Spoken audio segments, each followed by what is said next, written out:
Donc, bienvenue à la capsule 321 où on va parler de régression. Alors, je vais juste basculer directement mon écran parce que je vais quand même insister un peu sur le titre. Donc, dans cette petite capsule, je vais parler d'un exemple de régression un peu particulier. C'est ce qu'on appelle la régression simple. Ok. Donc, je la présente. Donc, ce que j'appelle régression simple, c'est quand j'explique une variable par une seule autre. Ok. C'est un peu particulier parce que d'un point de vue écriture des équations et ce genre de choses, c'est en fait un cas particulier de la régression multiple. Donc en fait, si on maîtrise l'algèbre linéaire, il n'y a pas besoin de parler de cette régression simple. La seule chose, c'est que la régression simple, euh, je peux faire des dessins. C'est-à-dire que quand j'ai déjà ma variable y qui est sur l'axe des y et ma variable x, j'ai déjà rempli mon espace. Okay.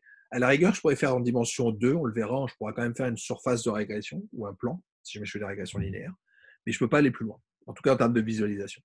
L'autre chose, c'est que l'interprétation, elle est plus simple, en particulier quand on dira, quand on essaiera d'interpréter la valeur d'un coefficient. En dimension 1, c'est plus facile qu'en dimension 2, essentiellement parce qu'en dimension 2, la corrélation qui existe entre les variables x1 et x2, elle va avoir un impact. Okay. Donc j'aurais du mal à dire, toutes choses étant égales par ailleurs, quand mes deux variables x1 et x2 sont corrélées. Okay. Je ne peux pas vous dire, essayons de faire bouger x1 en fixant x2, c'est que ça, techniquement, dans beaucoup de cas, ce n'est pas possible si jamais les deux variables sont très corrélées. Voilà. Donc la régression simple, elle présente pas mal d'avantages euh, en termes pédagogiques. Donc je vais la mettre dans cette première section, même si en termes de notation et de calcul, je la trouve plus compliquée parce que derrière, on reste souvent sur une approche non matricielle. Voilà, ce qui rend les écritures souvent plus complexes. Donc, encore une fois, la régression, elle est née avec Galton. Ici, c'est typiquement un exemple de régression simple. J'ai une variable qui m'intéresse. Okay. Ma variable d'intérêt, elle est ici. C'est la taille d'un enfant à l'âge adulte. Et la variable qui me permettra d'expliquer, c'est la taille des parents, ou à l'occurrence de mid-parent, de taille moyenne des parents, pour essayer de comprendre la taille d'un individu. OK. Donc, point de départ, j'ai des données. Okay. Donc, cette fois-ci, on est vraiment sur des données multivariées. Okay. Donc, historiquement, j'avais juste une variable y, puis je m'intéressais à sa moyenne, à sa variance. Ici, j'ai deux variables. Donc, à chaque fois, pour un individu, je lui demande deux informations. Je lui demande son poids et je lui demande sa taille. Okay. Donc, dans ma matrice, je vais avoir cette variable x et je vais avoir cette variable y. Et donc, mon individu i va se retrouver avec deux informations, son poids et sa taille, euh, toutes sortes d'autres informations. Quand je vais construire un modèle de régression linéaire, ce que je vais supposer, c'est que y, ça va être quelque chose de linéaire en fonction de x avec du bruit.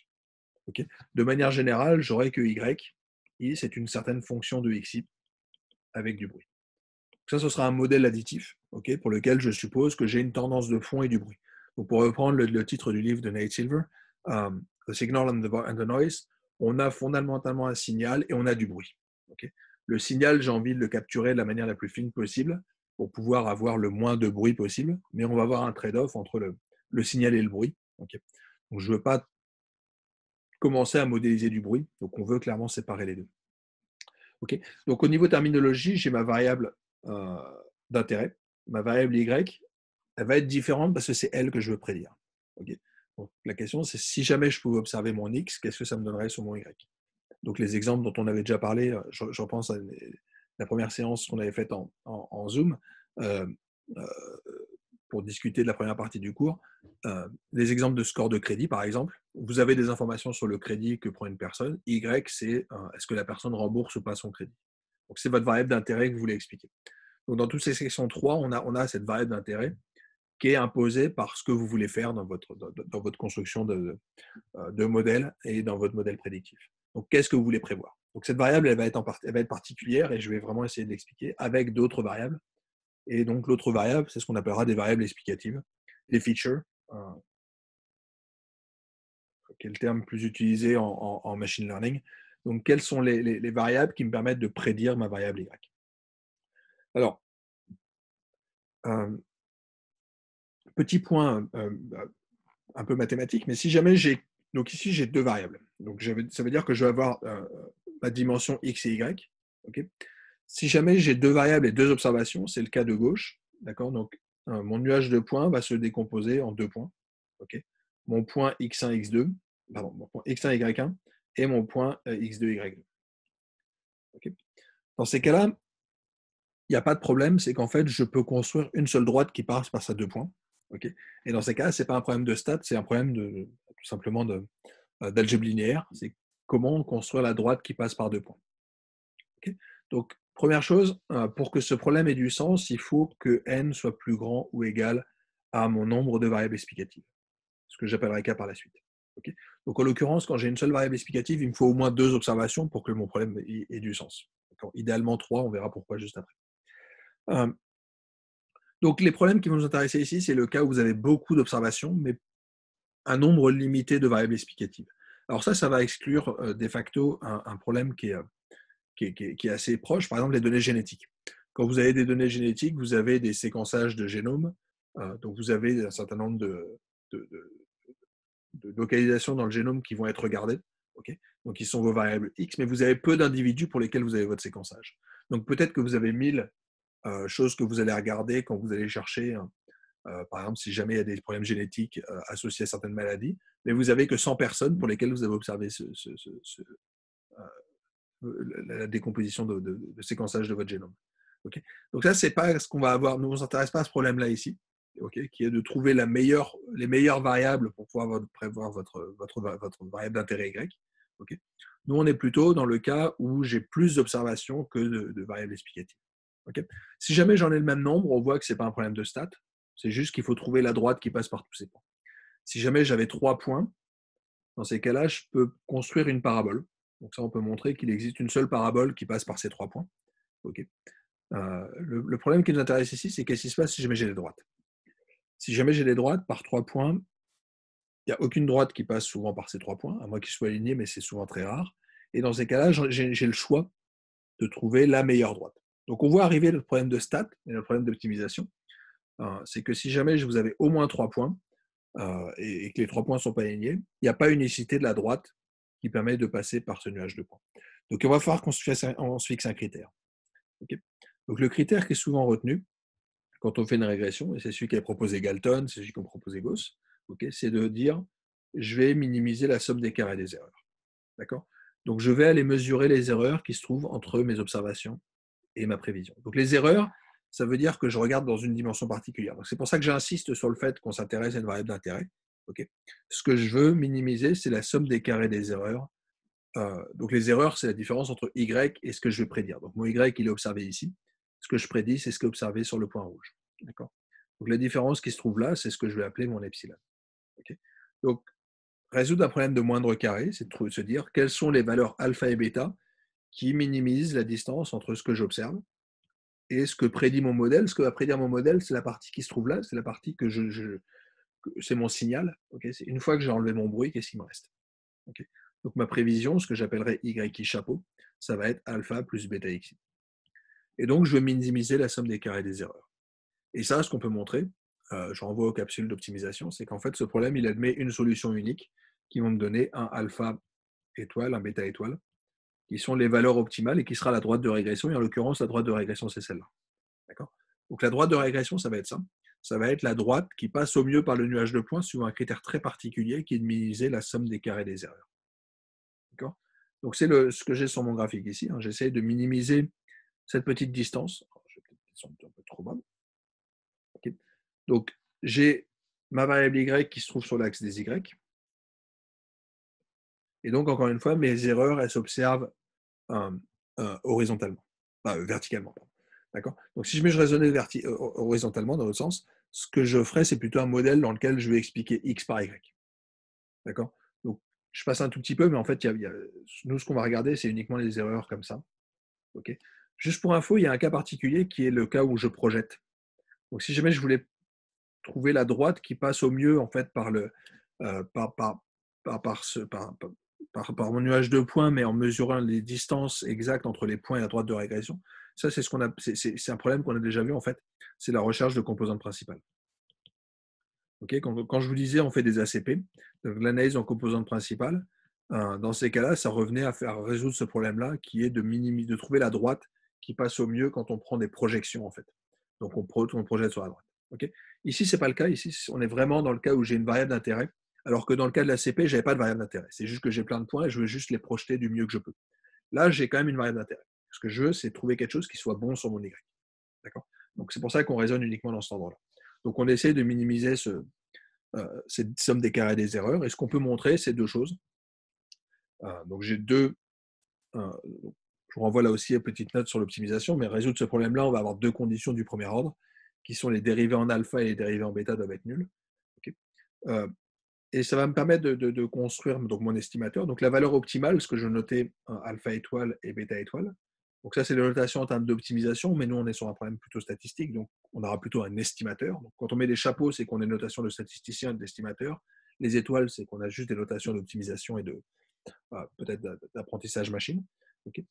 Ce qu'on peut noter, c'est que la pente optimale, donc le bêta, c'est ma pente. Je vous rappelle que ma droite, comme ça, elle s'écrit y égale alpha plus bêta x. Donc bêta, c'est ma pente, et c'est celle qui va avoir le plus intérêt, parce qu'on a déjà vu quand on a parlé un petit peu de significativité, c'est elle qui va me dire si ma variable x, elle explique quelque chose dans mon y. Okay. Donc je vais souvent m'intéresser à savoir si la pente qui est ici, elle vaut 0 ou pas. Donc si je calcule la pente, ce qu'on peut montrer, c'est qu'elle s'écrit tout simplement comme ça. Donc la pente, elle est directement proportionnelle à la corrélation. Donc j'ai ma corrélation entre x et y qui intervient, et en fait c'est juste ma corrélation qui est pondérée par deux informations. C'est la racine carrée de la variance de y en haut et la racine carrée de la variance de x en bas. Okay. Donc j'ai deux effets qui sont des effets marginaux. Okay. Donc je joue sur mes marges. Donc si jamais je centrais par exemple les variables et je les normais, dans ces cas-là, je peux vous assurer que la pente, ce serait exactement la corrélation entre mes variables centrées et réduites. Okay. Donc il y a un lien direct entre cette corrélation et la pente. D'accord. Donc c'est pour ça que je parlais un peu de corrélation avant, puis que je me suis arrêté assez rapidement au bout de 2 slides, parce qu'en fait, quasiment tout ce qu'on a raconté sur la covariance, la corrélation, pardon, se traduit dans la pente qu'on va avoir dans notre régression. Okay. Donc premier point, ma pente est directement liée à ma corrélation entre mes deux variables. Deuxième point, ce qu'on peut montrer, c'est que la droite de régression, donc la droite optimale c'est celle avec les chapeaux, la droite optimale, elle passe par un point très particulier, qui est le point moyen en x et le point moyen en y. Okay. Donc c'est peut-être pas un nuage dans mon d'observer, c'est pas forcément un point observé, mais ça va être la moyenne en x et la moyenne en y.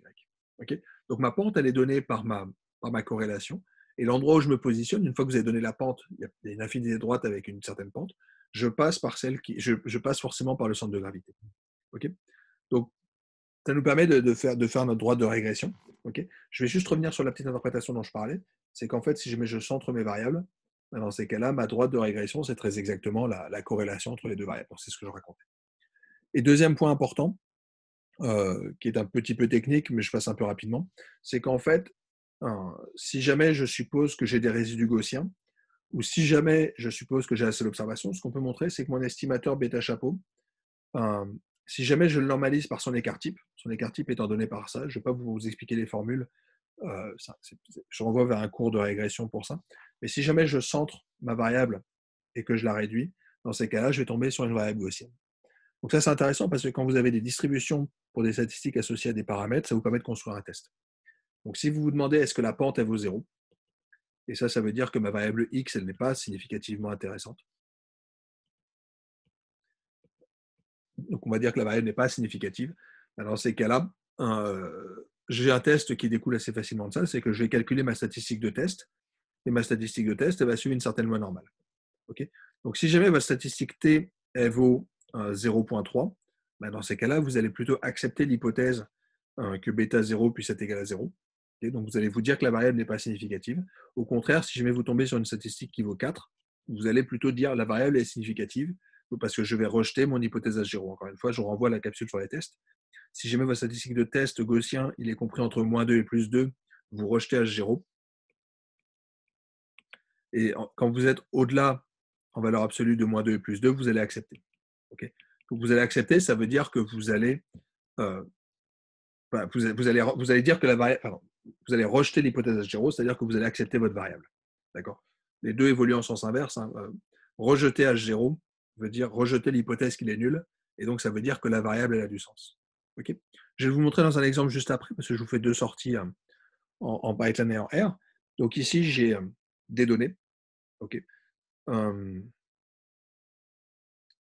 Donc j'ai des données, je ne sais plus où est mon. Oui, c'est ça. Ici, j'ai ma variable x et ici, j'ai ma variable y. Okay. Donc je vous passe la question de l'importation des données. Encore une fois, par Panda, vous pouvez récupérer des bases de données. Ici, je fais juste un petit exemple que vous pouvez reproduire avec 6 observations. Donc j'ai des observations x et y que je peux représenter dans le plan avec des points. Et je vais faire ma droite de régression. Donc comment je fais ma régression? Donc vous avez le paquet SM. ok, Statistical Model. Ok. Donc, je vais faire du Statistical Model OLS, donc Ordinary Least Square. Donc, je vais faire des moindres carrés où je vais expliquer Y par ma variable X. Ok. Donc, je peux construire mon objet de modèle, je fais de l'estimation et ensuite, je demande de m'afficher les résultats. D'accord. Donc, classiquement, les sorties de régression vont se présenter sur le tableau qui est en dessous, où j'ai mes deux estimateurs. Donc, il me dit que ma constante ici, alpha, elle était à 5,6. Et j'ai une pente qui est à 0,54. OK. Donc ça, c'est intéressant, sauf que ce qu'on veut savoir, c'est si la pente, elle est significative. Donc, je récupère son écart type. Donc, c'est exactement la formule que je mais juste auparavant. Donc, j'ai cette formule-là qui calcule directement cet écart type. J'ai ma statistique T. Et donc là, on arrive à ce que je vous racontais auparavant. Si jamais j'avais des résidus gaussiens ou si jamais j'avais beaucoup d'observations, cette grandeur-là devrait suivre une loi normale N0. Okay, donc, je devrais être centré sur 0. Je tombe sur 3. Okay, donc, on sait qu'on est dans la région de rejet de mon hypothèse H0, encore une fois. Donc, ici, je vais rejeter H0. Donc, rejeter H0, ça veut dire que je vais dire que mon bêta, il n'est pas nul. Okay, donc, ma variable X, elle explique effectivement quelque chose. Okay, donc, ça, c'est la première approche par région d'acceptation de rejet. L'autre solution, c'est de regarder la p-value. La p-value, c'est quelle est la probabilité de dépasser 3 quand vous avez cette loi-là. Donc, c'est quelle est la probabilité pour que ma statistique T en valeur absolue dépasse 3,175. Okay. Sachant que T suit une loi. Alors, je vous le mets en quelle loi normale parce que pour moi, ça simplifie pas mal la discussion. En fait, techniquement, comme j'ai peu d'observations, ça va être une loi de Student. Peu importe, c'est un petit détail statistique. Okay. En gros, c'est ça quand même que nous raconte le test. Okay. C'est qu'est-ce que donnerait donner une statistique qui suivrait la loi sous l'hypothèse H0, ben, il y a 3% de chance pour atteindre une telle valeur. Donc 3%, c'est faible. D'accord. Donc avec une certaine confiance, et ma confiance elle est quantifiée là-dedans, je vais dire que mon coefficient, ma variable ici, elle explique quand même pas mal ma variable Y. D'accord. Et on a des intervalles de confiance et on voit que 0 n'est pas dedans, donc effectivement, je vais accepter mon hypothèse H0. On a le R2. Donc le R2, c'est la variance expliquée. Donc la variance de Y chapeau sur la variance de Y. C'est aussi 1 moins la variance de mes résidus sur la variance de Y. Donc là, ce qu'on dit, c'est qu'on a. Alors, ce que ça veut dire techniquement, ça veut dire qu'en utilisant ce modèle, je réduis la variance de mon incertitude quand je vais faire une prévision. Si jamais je prédisais en donnant la valeur moyenne, donc encore une fois, j'ai mes points qui sont là. La valeur moyenne, elle est à peu près ici. Donc si jamais je suppose que je n'ai pas de variable explicative, ma meilleure prévision que je peux faire, c'est vous dire, je donne la valeur moyenne. Si jamais je donne cette valeur-là, j'ai une certaine variabilité. Okay, j'ai une certaine incertitude. Ce qu'on dit en utilisant cette prévision, c'est que mon incertitude elle est quasiment divisée par 4. Okay, j'ai à peu près 3 quarts, donc je divise quasiment mon incertitude par 4. Donc cette variance-là, la variance de mon epsilon chapeau, elle vaut à peu près un quart de la variance de Y. Donc ce que je vous dis, c'est qu'en utilisant la prévision qui est le point qui se trouve là, l'incertitude que j'ai autour de cette prévision-là, elle est 4 fois plus faible que celle que j'avais au départ. Donc, utiliser la variable explicative comme méthode de prévision vous donne des prévisions beaucoup plus sûres que de rien utiliser du tout. Okay, donc, on a toujours quelque chose qui est compris entre 0 et 1. Le R2, encore une fois, c'est une statistique un peu particulière. Je vous renvoie là aussi à des cours de régression pour ceux qui veulent aller plus loin, mais c'est forcément quelque chose qui est positif. Donc, mettre n'importe quoi, même mettre du bruit, ça vous permet de mieux comprendre et de faire des meilleures prévisions en théorie. Okay, ce qu'on veut, c'est que le R2 soit le plus grand possible quelque part. Donc ça veut dire que vous avez réussi à bien expliquer votre modèle. Là où j'aime pas trop le R2, c'est qu'il n'y a pas de seuil à partir duquel on peut dire que le R2 est grand. Okay, sur des données individuelles, en particulier, peut-être qu'on abordera le cas de la prévision de prix de logement, on verra que le R2 il reste très très faible. Okay, donc j'ai un signal de fond qui est significatif, mais j'ai tellement d'incertitudes autour, tellement de choses que j'arrive pas à capturer avec mes variables que mon R2 il reste relativement faible. Okay, mais le point important, c'est vraiment ce tableau de sortie de régression pour lesquels j'ai mon estimation, mon incertitude, et encore une fois, j'insiste, l'incertitude, c'est quelque chose d'essentiel, et un test qui se cache derrière, et quelques statistiques qui sont apportées ici. Et cette sortie-là, on va la retrouver partout, donc en particulier sous R, on a la même chose, et les mêmes valeurs, ce qui est un petit peu rassurant. J'ai mes estimateurs, mon écart type, j'ai un test. La seule subtilité sous R, et on va retrouver ça dans plusieurs autres logiciels, c'est ce qui se cache ici, c'est en fait les petites étoiles. Donc les étoiles, c'est quelque chose qui est pas mal utilisé pour vous dire où se trouve votre p-value. Donc quand vous êtes entre 1 et 5%, vous mettez une étoile. Quand vous êtes entre 1 pour 1000 et 1%, vous mettez 2 étoiles. Quand vous êtes plus petit que 1 pour 1000, vous mettez 3 étoiles. Donc ça, c'est beaucoup utilisé pour dire ma variable, elle est vraiment significative. Ce qu'on veut, c'est uniquement des modèles avec des étoiles ici, pour vous dire toutes vos variables, elles sont significatives. Donc là, je prends un peu d'avance sur la partie où on aura plusieurs variables explicatives, mais c'est ça que ça nous dit. Okay. Et sous R, donc on récupère aussi le R2, on récupère un R2 ajusté, ce genre de choses. Okay. Donc voilà un peu ce qu'on a quand on fait des modèles de régression. Donc les modèles de régression, ça va être ça. Donc par exemple ici, j'essaie d'expliquer le poids d'un élève en fonction de sa taille. Donc l'idée est, j'observe quelqu'un dont je connais la taille, est-ce que je peux prédire son poids? Okay. Donc on voit qu'il y a une relation positive entre les deux. D'accord. C'est cette droite de régression. Je ne vous ai pas mis la sortie de la régression, mais c'est manifestement significatif. Okay. Donc, par exemple, comment se fait une prévision? C'est facile, la prévision, c'est la courbe rouge. Okay. Donc, la prévision, elle se trouve là. Donc, vous avez quelqu'un qui arrive qui fait 1,80 m. La prévision, c'est le point qui va se trouver là. Okay. Vous avez quelqu'un qui fait 1,70 m, la prévision elle va se trouver là. Donc, votre prévision, c'est ce que je note en haut, c'est alpha chapeau plus bêta chapeau multiplié par la variable de x, la valeur de x. Okay. Donc, le x, vous prenez par exemple 1,90 m et vous obtenez cette prévision qui vous dit qu'une personne qui fait 1,90 m, en moyenne, elle devrait faire 85 kg. Okay. Donc ça, c'est la prévision. Il y a autre chose, il y a là où je pourrais être. C'est que mon point moyen, il est ici. Donc en fait, ce qu'on peut montrer, c'est que cette valeur-là, c'est l'espérance de ce que vous avez sur votre variable y, sachant que vous arrivez avec un individu de x. Mais derrière, j'ai de l'incertitude. Okay. C'est que mon point, je pourrais très bien avoir une observation là, comme une observation là. D'accord. Alors, je vais maintenant expliquer les deux graphiques qui sont à gauche et à droite. Le premier, c'est ce qu'on appelle l'incertitude sur l'estimateur. C'est que cette chose-là, je l'ai construite à partir d'un échantillon de 200 observations d'individus. Okay. Donc forcément, cette valeur-là et cette valeur-là, elles sont incertaines.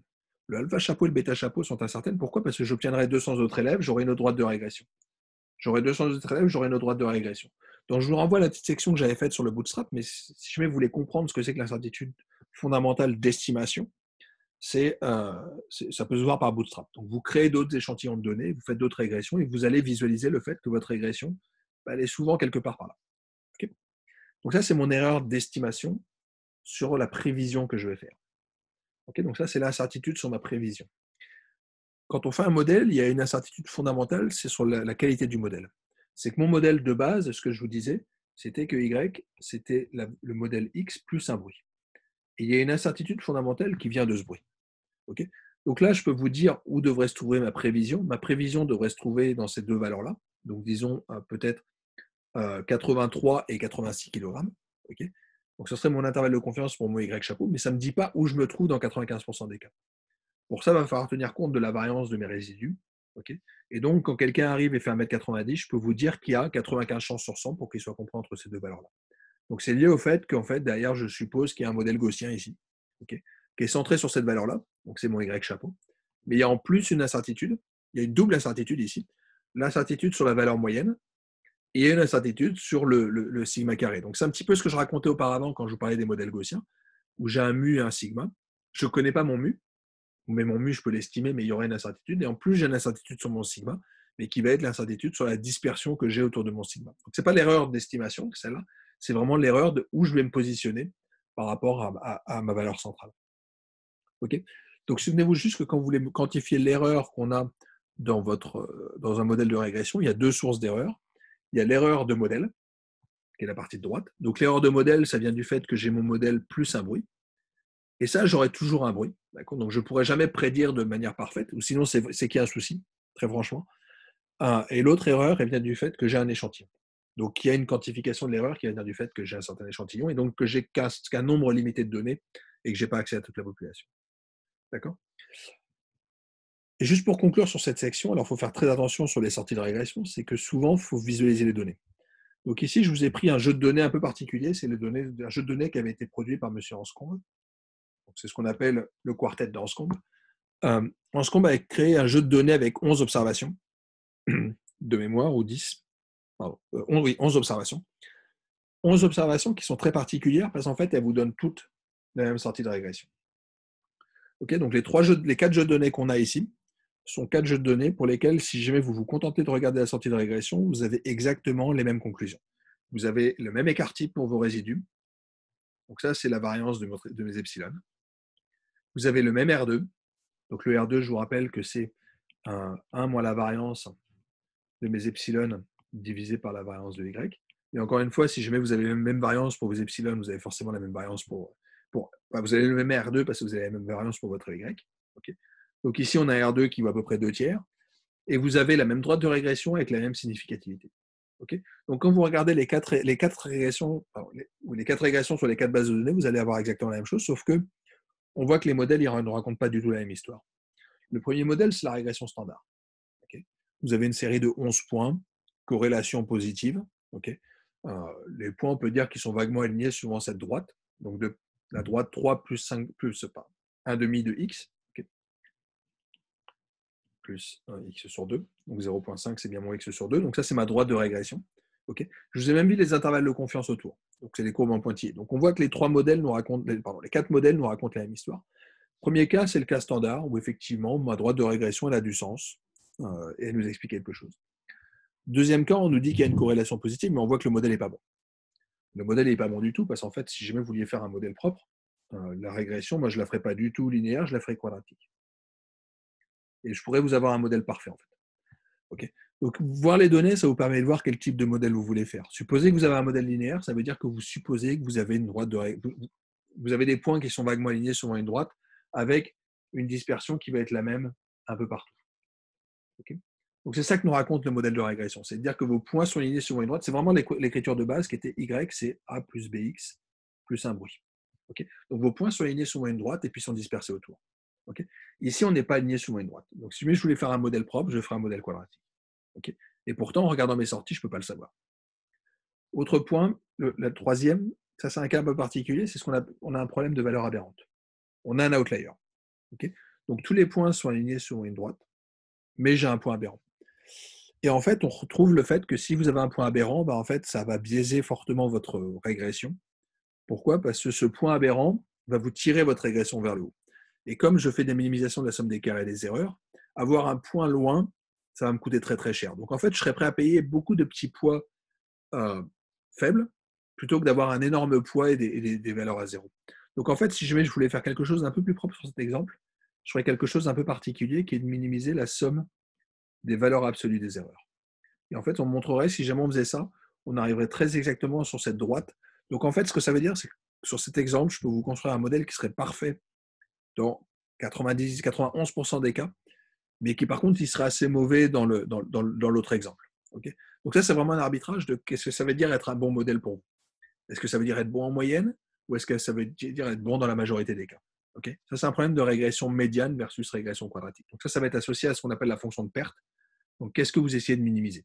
Est-ce que vous voulez minimiser une somme de carrés ou une somme de valeurs absolues?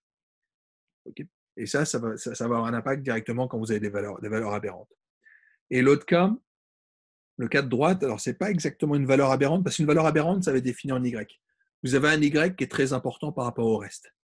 Ici, ce n'est pas que je suis aberrant en Y, c'est que j'ai une valeur très bizarre en X. Et ça va vous donner un point, c'est ce qu'on appelle un problème de leverage. Ça veut dire que j'ai un point qui va avoir un impact énorme dans votre régression. C'est que très franchement, ce point-là, si je le bouge, je vais bouger toute votre régression. Donc en fait, ce qui se passe dans cette régression, c'est une régression un peu particulière parce que vous avez 2 points en X, vous avez ces variables qui sont toutes ici et une seule qui est là. En fait, ce que vous pouvez montrer, c'est que à gauche, on passe forcément par le point au milieu ici. Et une fois que vous avez fixé le point qui est à gauche, c'est comme si vous aviez 2 points. Et ce que je vous ai dit, c'est que par 2 points, on passe une seule droite. Donc en fait, votre courbe à gauche, elle passe forcément par le point moyen. Et le point à droite, c'est lui qui va vous donner toute la pente. Okay. Donc en fait, ce point-là, il a un impact complètement démesuré. Donc il a un effet de levier qui est important, qui est même colossal sur cet exemple-là, et que je n'observe pas en regardant ces tableaux de régression. Donc je vais juste terminer là-dessus pour vous dire, quand vous avez des données, des fois c'est bien de les voir. Okay. Alors là, je triche parce que je suis dans le cas particulier d'avec une seule variable explicative, donc je peux effectivement voir mes données, mais regarder un tableau de régression, souvent, ça ne suffit pas. Donc, pensez toujours à regarder vos données, parce qu'il y a beaucoup de choses qu'on peut voir juste en regardant ces données, et en particulier voir si le modèle de régression a du sens. Ok. Je vais m'arrêter là. La prochaine capsule sera sur les modèles de régression multiples, donc où on essaiera de voir ce qui se passe si au lieu d'avoir une seule variable explicative, j'en ai 2, et en particulier, on verra comment on peut quand même interpréter nos résultats et discuter un peu de visualisation quand même. À très bientôt.